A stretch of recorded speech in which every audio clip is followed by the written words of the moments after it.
অনেকে রাগ করে বলে ফেলে যে আমি মারা গেলে তুই আমার জানাজায় আসিস না, আমার চেহারা দেখিস না, এমন কথাও তো শোনা যায়।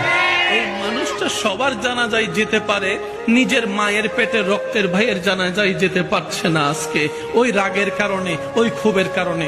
আমি শ্রদ্ধার সাথে বলি, এই এলাকা সম্পর্কে আমার কোনো জানা নাই, জ্ঞান নাই, ধারণা নাই, তবে আমার মন চাচ্ছে বলতে, তাই বললাম।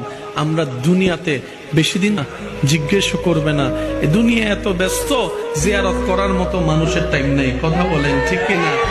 অনুরোধ করে বলি, সবকিছুই তো হবে। আমি শ্রদ্ধার সাথে বলি, যা হওয়ার হয়ে গেছে, বাদ দেন না, একটু বাদ দেন না। আল্লাহর দিকে তাকিয়ে বড় হয়ে ছোটকে একটু মাফ করে বুকের মধ্যে টেনে নেন।